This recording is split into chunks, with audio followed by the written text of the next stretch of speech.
Em nome do Pai, do Filho e do Espírito Santo. Amém. Louvado seja nosso Senhor Jesus Cristo.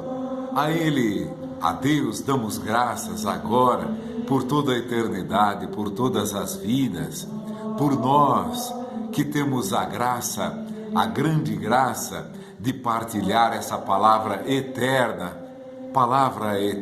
partilhada, eterniza todos aqueles que a ouvem, a praticam, nela se jogam, por ela se preocupam, por ela se ocupam.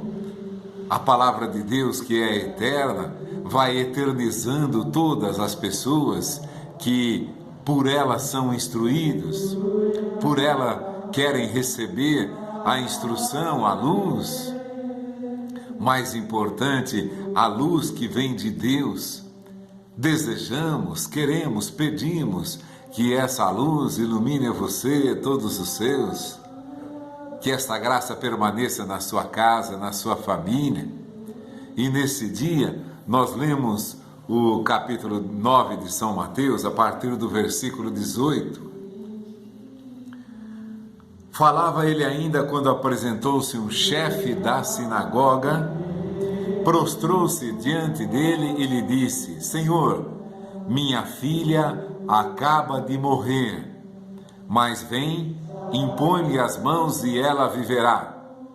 Jesus levantou-se e foi seguindo-o com seus discípulos. Ora, uma mulher atormentada por um fluxo de sangue havia 12 anos, aproximou-se dele por detrás e tocou-lhe a orla do manto. Dizia consigo: se eu somente tocar na sua vestimenta, serei curada. Jesus virou-se e viu-a e disse-lhe: tem confiança, minha filha, tua fé te salvou. E a mulher ficou curada instantaneamente.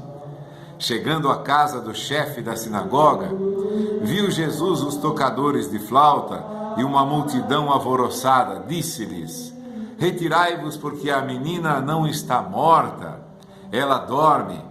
Eles, porém, zombavam dele.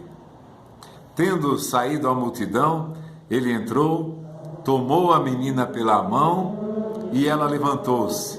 Essa notícia espalhou-se por toda a região. Uma das coisas, a primeira coisa que me chamou a atenção nessa palavra, não foram os milagres em si, mas duas coisas importantes. A primeira que me chamou a atenção foi: prostrou-se diante dele e disse. Olha, nessa palavra está o reconhecimento da divindade de nosso Senhor Jesus Cristo. Aquele homem era o chefe da sinagoga. Passara tanto tempo, tantos anos, ouvindo a palavra de Deus, o Antigo Testamento, a Sagrada Escritura, passara tantos anos ouvindo, deveria fazer parte de um grupo de fariseus ou de escribas, porque ele era o chefe da sinagoga. E, claro, mais do que muita gente por ali, conhecia a Sagrada Escritura. Aí você vê em toda a narrativa da Sagrada Escritura o embate, a discussão de Jesus com os fariseus, com os sacerdotes da lei, com os saduceus, todo o povo que, entre aspas, era religioso na época. Mas esse chefe da sinagoga tinha uma coisa diferente. Ele, que era assim como os fariseus que estudava a lei, porque como ele era o chefe da sinagoga e todos os sábados se reuniam na sinagoga, então ele conhecia muito bem a palavra de Deus. Agora ele vai diante, você sabe muito bem que era proibido se prostrar-se diante de qualquer pessoa ou adorá-la, se não fosse o próprio Deus. E nessa atitude do chefe da sinagoga, o reconhecimento que ele está diante de Deus. Veja, ele não duvidou. Ele não foi naquele bloco de fariseus que ficava todo o tempo discutindo com ele. Se você é Deus, faz aquilo, mostra-nos o Pai, isso nos basta. Como disse Filipe, eles queriam ver coisa, ver milagre. E nada os convencia. Mas foi diferente com o chefe da sinagoga. Ele viu Jesus e reconheceu que ele era Deus. Por isso, começa esse versículo 18 dizendo que aproximou-se um chefe da sinagoga, prostrou-se diante dele e lhe disse: Senhor, minha filha acaba de morrer, mas vem-lhe, impor-lhe as mãos e ela viverá. Olha, duas coisas agora. Uma, o chefe da sinagoga se prostra diante de Jesus, o adora como sendo Deus. E a consequência disso, veja o milagre que ele recebe. A sua filha tinha acabado de morrer. Olha como são importantes e como são enlaçadas, como são conjugadas, como são entrelaçadas essas duas coisas, a tal ponto de uma não viver sem a outra. Primeiro, o chefe da sinagoga reconhece a divindade de nosso Senhor Jesus Cristo.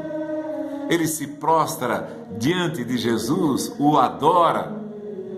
Se prostrar quer dizer adorar a Jesus, reconhecendo que Jesus é Deus. Ele não poderia se prostrar diante de nenhuma criatura humana, mas ali diante de Jesus ele se prostra, reconhece-o como Jesus sendo Deus. Jesus é Deus. É esse o grande fundamento da nossa fé. Não foi nenhum profeta, isso é importantíssimo. Foi o próprio Deus que nos ensinou. Nós não estamos lendo palavras de sábios, de filósofos ou até de profetas, mesmo que fossem bíblicos. Nós estamos partilhando a palavra de Deus, muito maior do que tudo aquilo que você já viu e já ouviu.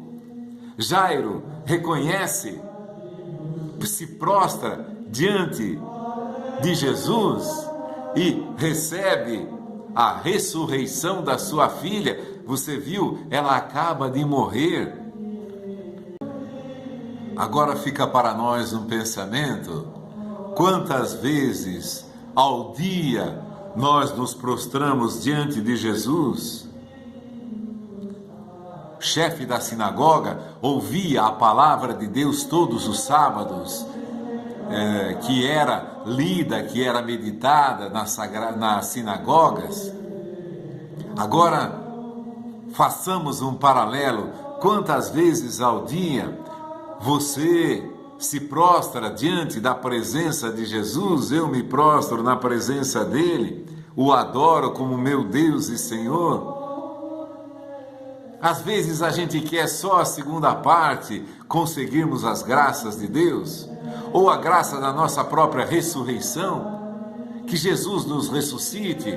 Às vezes nós nos encontramos no estado de tanta fraqueza, tanta morte, que não precisamos de uma melhora, nós precisamos de uma ressurreição, nós precisamos receber um novo sopro de vida, e foi o que recebeu essa menina. O pai foi pedir a Jesus, mas o pai era aquele homem que se prostrava diante de Jesus, se prostrou diante de Jesus. E que, como chefe da sinagoga, ele todos os sábados partilhava a Sagrada Escritura, ouvia a palavra dos profetas, dos patriarcas, e agora ele recebe a ressurreição da sua filha. Esse paralelo é importante. Quanto mais nós nos prostramos diante de Deus, quanto mais nós o adoramos, mais ele vem até nós e nos ressuscita, nos reergue, às vezes, tantas vezes caído, no desânimo, no sofrimento, na dor, no desespero, e Ele vem e nos dá um novo sopro, uma nova vida. E a hemorroíça, aquela mulher que sofria de sangue há 12 anos, aqui nesse evangelho não fala, mas essa cura também é narrada em Marcos e em Lucas. Lá ele vai dizer, essa mulher gastara tudo o que tinha, ao invés de melhorar, só piorava. Agora, acabou toda a esperança em tudo que ela tinha, nos bens que ela tinha, nos médicos que ela conhecia, no dinheiro que ela possuía, que algumas vezes na sua vida talvez tenha pensado, o dinheiro que eu tenho eu procuro os melhores médicos do Brasil, do mundo, eu tenho dinheiro para fazer isso, mas ao contrário só piorava. Dois aspectos também. Primeiro, o grande sofrimento dessa mulher.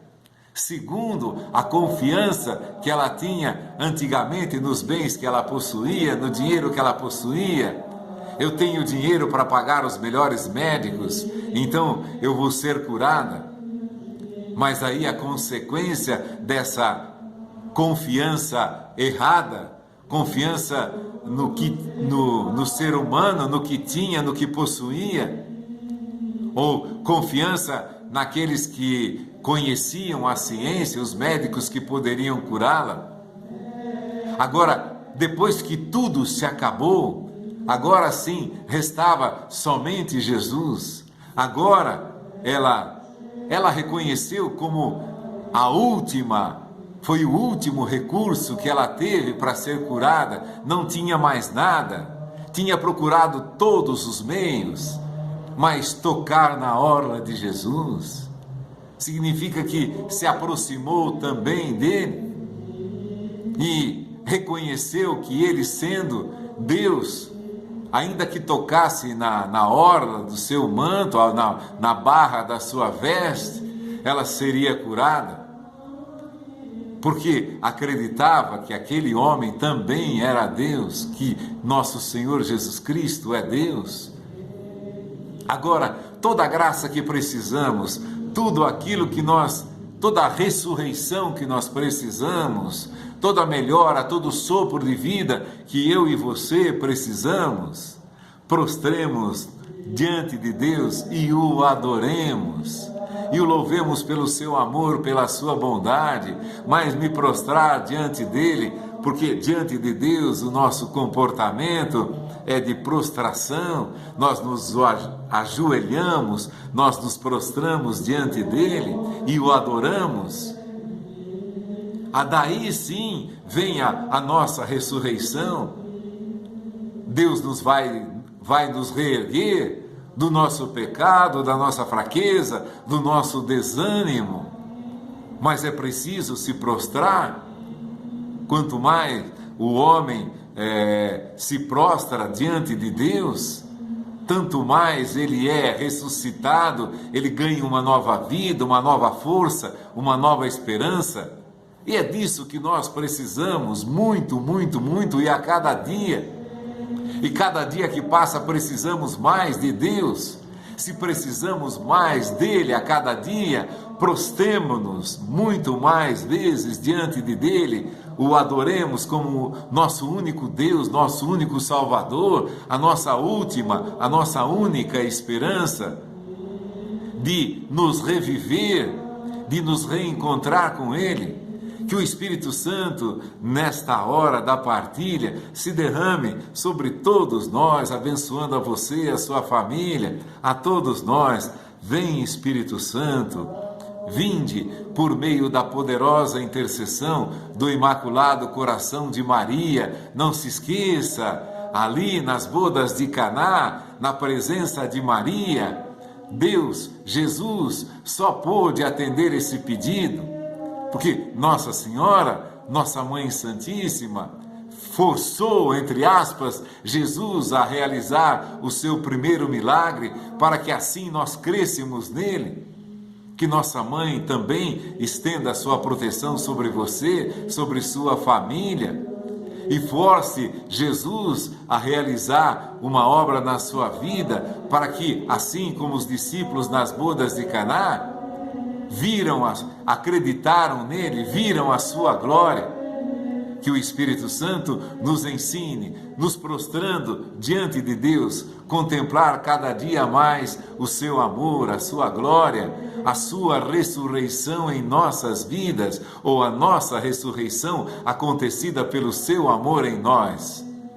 Louvado seja nosso Senhor Jesus Cristo, para sempre seja louvado. Em nome do Pai, do Filho e do Espírito Santo. Amém.